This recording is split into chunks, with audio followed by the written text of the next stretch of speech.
কি লীলা তোমার ঠাকুর, কত সুন্দর হরতকি গাছে রয়েছে। গোবিন্দ ঘোষ আমার হরতকি পেরে নামাবলীর মধ্যে জড়িয়ে রেখে দিয়েছে।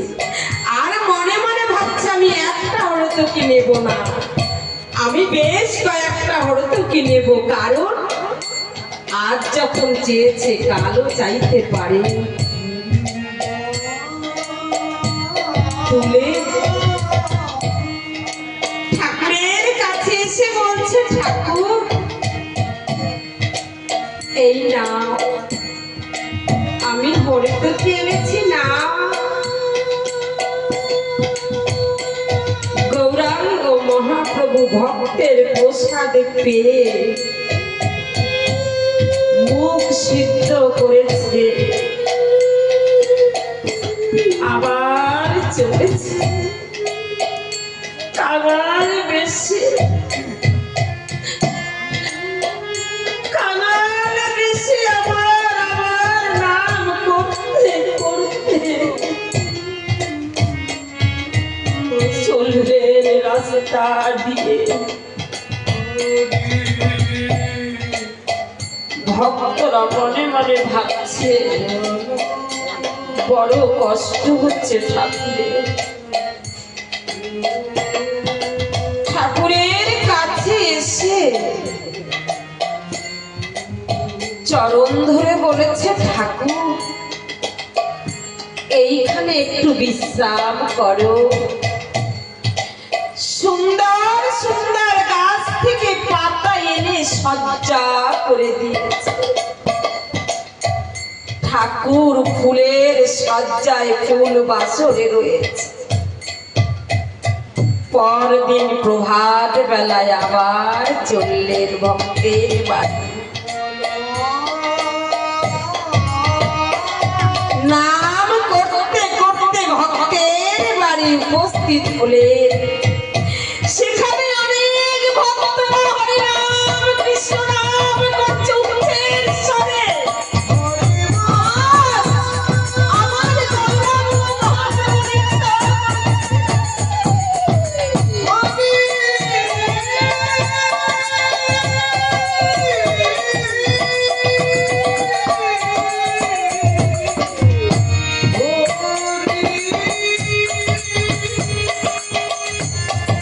নৃত্য করতে করতে যখন নৃত্য শেষ হয়েছে, আবার যখন প্রসাদ পেয়েছে, গোবিন্দ ঘোষ আমার বসে আছে। গৌরাঙ্গ মহাপ্রভু গোবিন্দ ঘোষের নয়নে নয়ন দিয়ে দিচ্ছে। এমন সময় বলছে, ও গোবিন্দ আমাকে মুখ সিদ্ধ করার জন্য হরতকি দাও। গোবিন্দ তাড়াতাড়ি নামাবলী থেকে ওই হরতকি এনে দিয়েছে। নাও ঠাকুর। গোবিন্দ কাল যখন চেয়েছিলাম দিতে এত দেরি হলো, আজ সঙ্গে সঙ্গে তুমি হরতকি কোথায় পেলে? কোথায় পেয়েছো? ঠাকুর আমি কালকে এনে রেখে দিয়েছিলাম। ও তুমি সঞ্চয় করেছো? সঞ্চয় বাসনা যার হৃদয় মাঝারে থাকে সে আমার সাথে যেতে পারবে না। ঠাকুর আমি বুঝি নাই। শোনো গোবিন্দ, তোমার মতো ভক্তকে আমি দেখতে চাই না। তুমি আমার সম্মুখ হতে চলে যাও। এখনো তুমি দাঁড়িয়ে আছো, চলে যাও বলছি। গোবিন্দ করো জোরে ঠাকুরের কাছে গিয়ে বলছে, ঠাকুর আমি আমি সঞ্চয় করেছিলাম আমার জন্য নয়, আমি সঞ্চয় করেছিলাম তোমার জন্য। আজ তুমি আমাকে তাড়িয়ে দিচ্ছ। হ্যাঁ গোবিন্দ, তোমার মতো ভক্তের মুখ দর্শন আমি করতে চাই না। তুমি না চলেছ লীলাচলে নাম করতে, আর যখন তোমার মায়া পড়ে আছে সংসারের দিকে, তোমার মুখ দর্শন আমি করব না।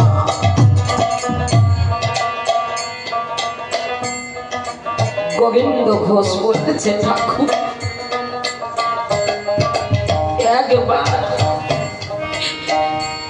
একবারের জন্য তোমার চরণ দুখানা আমার শিরে দাও।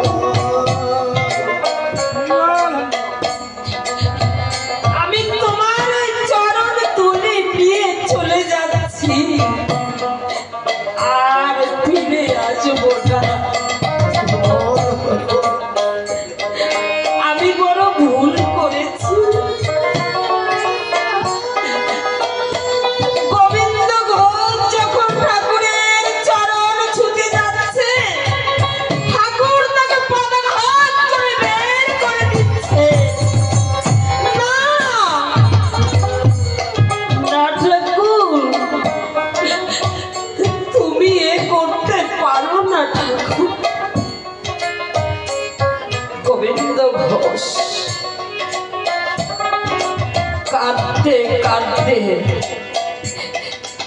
চলে যাচ্ছে। নদীর পাশ থেকে হাঁটতে হাঁটতে কখনো পড়ে যাচ্ছে, আবার কখনো উঠছে, আবার পড়ে গিয়ে পায়ে আঘাত লাগছে, রক্ত বেরোচ্ছে। আজ এই মায়ার সংসার, যে মায়ার সংসারে আমরা পড়ে আছি, এই মায়ার সংসার করতে করতে যখন মানুষের মনে হবে না যার জন্য এলাম তার কি করলাম, মাতৃগর্ভে কঠোর যন্ত্রণা ভোগ করেছিলাম, সেদিন বলেছিলাম, হে গোবিন্দ তুমি যেথায় থাকো, এই মাতৃগর্ভ থেকে আমাকে তুমি মুক্ত করো। সেদিন কি করেছিলে? ঠাকুর এসেছে, তোকে এই কঠোর যন্ত্রণা থেকে মুক্ত করব, কিন্তু কথা দে মর্ত ধামে গিয়ে তোরা ঠাকুরের নাম করবি। হ্যাঁ ঠাকুর, আমি ঠাকুরের নাম করব। আজ নিমাই যখন এই কথা বললেন ঠাকুরের নাম, এমন সময় ভারতী গোসাই বলছিলেন, অনিমাই তুমি তো কথা দিয়েছিলে ঠাকুরের নাম করবে, আজ তুমি ভুলে গেলে কি করে? বলেছে, ঠাকুর আমি মনে ভেবেছিলাম ঠাকুরের নাম করব, কিন্তু আমাকে কতগুলি রমণী এসে, তার মধ্যে এক রমণী এসে আমাকে কি করলো জানো ঠাকুর? কি করলো? তবে শোনো ঠাকুর, কেটে দিল আমার জ্ঞানের নালি, কেটে দিল আমার জ্ঞানের নালি, ঠাকুর কেটে দিল আমার জ্ঞানের নালি, কেটে দিল আমার জ্ঞানের নালি। হাতি যে মায়ের নালি, কেটে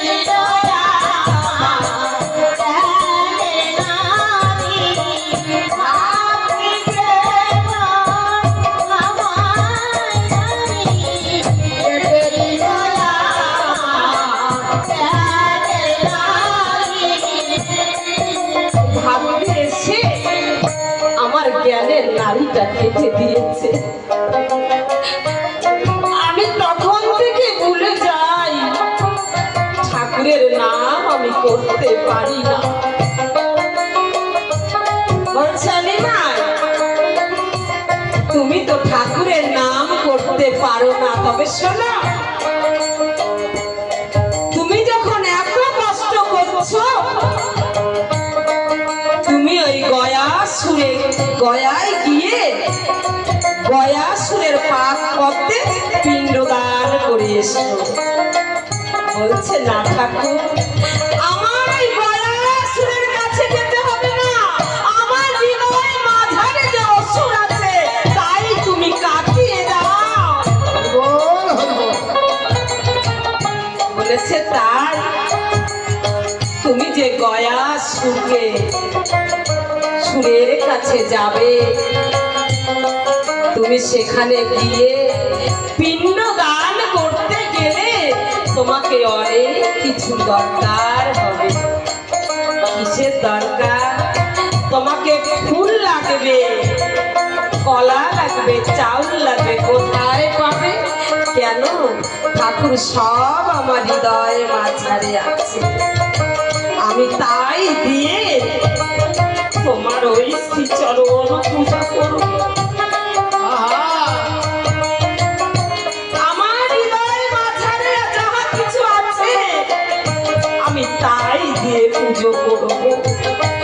ভক্তের কাছে যখন ভগবান হেরে যায়, ভগবান এসে নিমার কাছে বলছে, নিমাই আমি হেরে গেলাম, তোমার কাছে আমি হেরে গেলাম। তুমি যে এই জগতের একজন, তুমি যে জগৎকে শিক্ষা দিতে এসেছো। নিমাই বলেছে, ঠাকুর আমি তো কথা দিয়েছিলাম আমার এই জগতে যারা যারা আছে সব যেন তোমার চরণে ঠাঁই পায়। এমন সময় গঙ্গাদাস পণ্ডিত এসে বলেছে, দাঁড়াও দাঁড়াও নিমাই, তুমি কাদের কাছে বলছো চরণে ঠাঁই পাওয়ার কথা? যে চরণ পাওয়ার জন্য মুনি ঋষি যুগ যুগান্ত তপস্যা করে, আর সেই চরণ আমরা যখন পেয়েছি নিজের সাধনায়, কখনো তোমাকে আমরা ছাড়ব না। নিমাই মনে মনে ভাবছে, তাই তো, আমাকে আমি ধরা দিতে চাইছিলাম না, আজ আমি নিজে থেকে ধরা পড়ে গেলাম। আজ আমি ধরা পড়ে গেলাম ভক্তের কাছে। আচ্ছা নিমাই, তুমি কথা দিয়েছ, তুমি কথা রাখো। আমরা যখন ভব নদীর পারে চলে যাব, তখন তুমি মাঝে এসে যে আমাদের পার করে দিবে।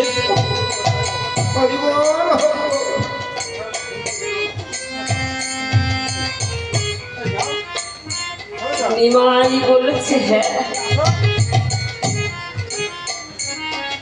তোমরা যদি এইভাবে তার নাম করো,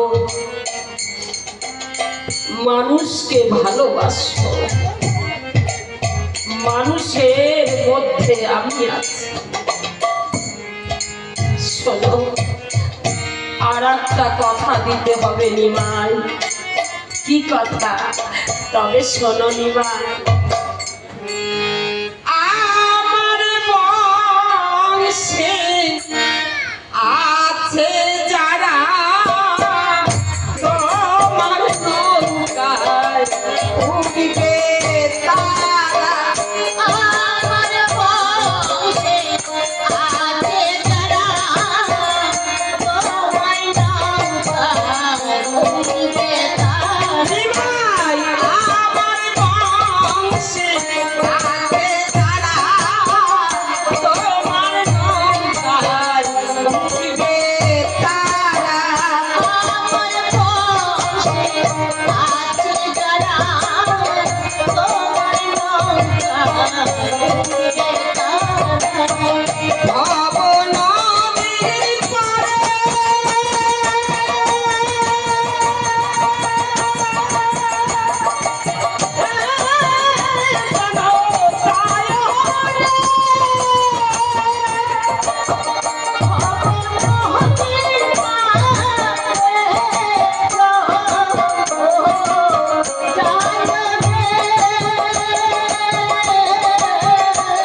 গঙ্গাদাস পণ্ডিত নিমাইয়ের কাছে এসে জগতের কল্যাণের জন্য আমাদের মতো মহাপাপীদের জন্য তিনি চেয়ে গেছে নিমার কাছে। নিমাই মনে মনে ভাবছে, আমি যদি এদের উদ্ধার না করি তবে তো এরা উদ্ধার পাবে না। নিমাই ধীরে ধীরে ওই গঙ্গার তীরে গিয়ে চোখের জল ভাসিয়ে কান্না করছে। কাঁদতে কাঁদতে নিমাই আমার বিভোর হয়ে যাচ্ছে। হঠাৎ নিতাই, নিমাইয়ের দাদা নিতাই ওই পথ দিয়ে যাচ্ছে। যখন যাচ্ছে ভাইয়ের চোখের জল দেখে নিতাই আমার স্তম্ভিত হয়ে গেল। ভাই নিমাই, নিমাই দাদা আমাকে ডেকেছে দাদা? হ্যাঁ নিমাই, তোর কি হয়েছে কথা বল। নিতাইকে জড়িয়ে নিমাই বলছে দাদা আমি তো এই জীবের জন্য কথা দিয়েছি,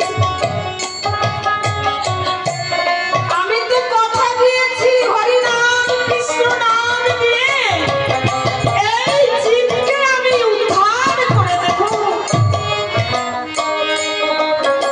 তাই আমি এখানে বসে আছি। এমন সময় নিমাই যখন কাছে নিতাই আমার বলছে শোনো ভাই আমি কথা দিলাম আমি থাকতে তোর কোনো কষ্ট আমি হতে দেব না। এখনো দেখবেন মা যদি কোনো এক ভাই কষ্ট পায় আর এক ভাই সেই কষ্টের নিবারণ করার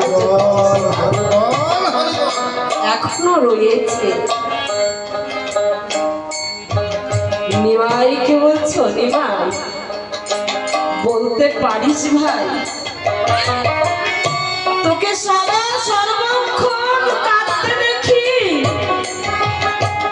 তুই কিসের কাঙাল বল, তুই কিসের কাঙাল, কেন তুই এইভাবে আমার সামনে দাঁড়িয়ে দাঁড়িয়ে কাঁদিস।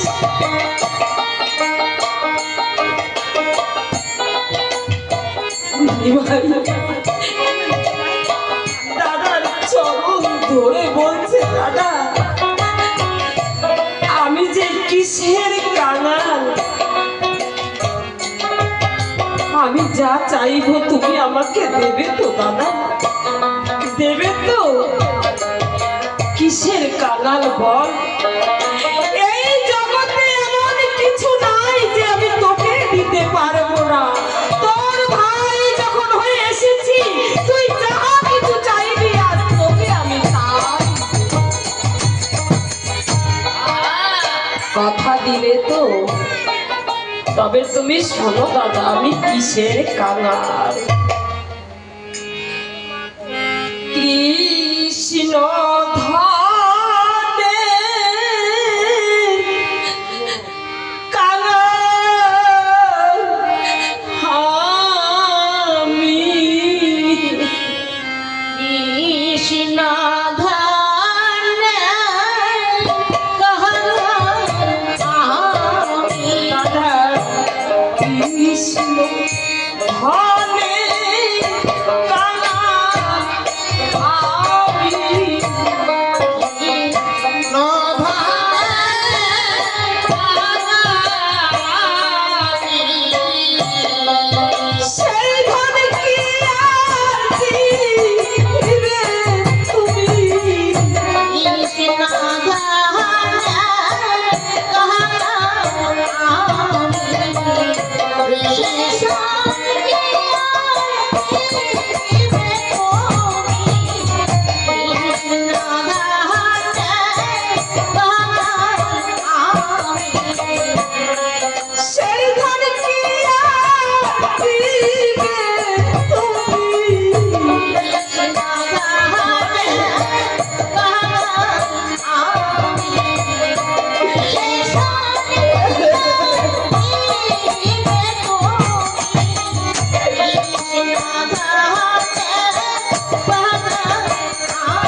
তাই বলেছে ভাই রে,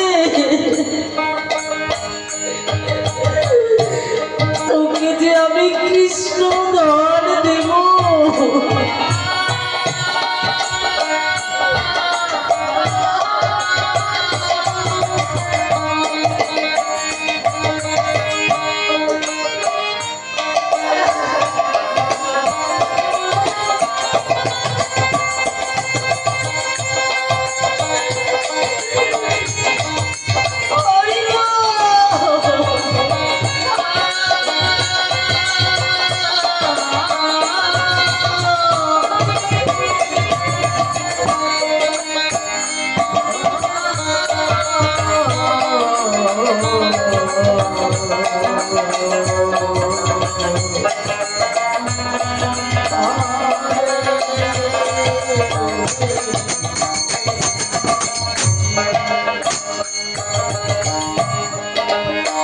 জানিস ভাই, কৃষ্ণ ধান মুখের কথা না, কৃষ্ণ ধান তোকে আমি কেমন করে দিব বল? কৃষ্ণ ধান কোথায় থাকে তুই কি জানিস? কোথায় থাকে দাদা? কৃষ্ণ ধান থাকে মধুর বৃন্দাবনে। কৃষ্ণ ধান থাকে মধুর বৃন্দাবনে। দাদা,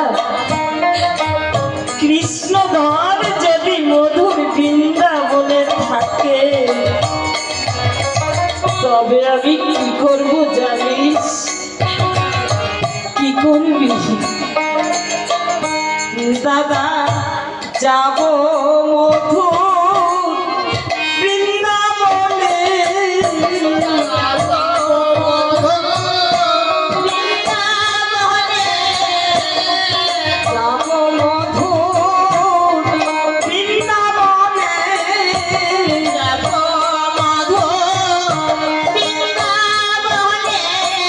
ওই সে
কৃষ্ণ আমায় দয়া করবে। রাধা রানী বলছে বৃন্দেরে, কৃষ্ণ কি আমাকে কখনো দেখা দেবে না? আমাকে কি দয়া করবে না? বৃন্দে বলেছিল, শোন, ওই কানাই তোকে দেখা দেবে, দয়া করবে। আমি তোকে আগেই বলেছিলাম তুই তোর গোবিন্দকে ভুলে যা। যদি তোর গোবিন্দকে তুই ভুলে যাস তবে তোকে আর কাঁদতে হবে না। আর যদি না ভুলিস, সারা জীবন কাঁদলেও সারা দেবে না।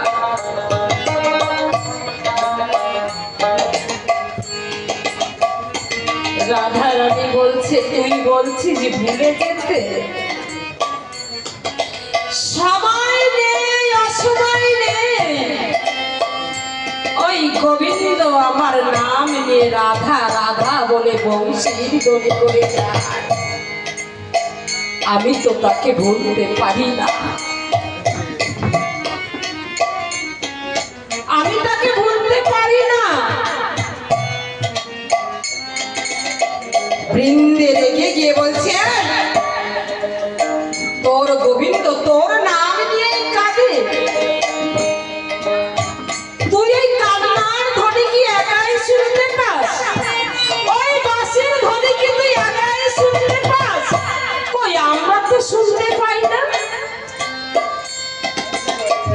রাধা রানী বলেছে, সখী রে, ওই বাঁশিওয়ালাকে যে মন প্রাণ জীবন যৌবন সমস্ত কিছু সমর্পণ করে দিতে পেরেছে, সেই একমাত্র এই বাঁশির ধ্বনি শুনতে পায়। তাই রাধা রানী সখীদের বলেছিল, শোন শোন সখী, বাঁশি আমার গোবিন্দ বাজায় কিন্তু তোরা শুনতে পাস না। কেন জানিস? তবে শোন, বাঁশি বাজে কানে বাজে না,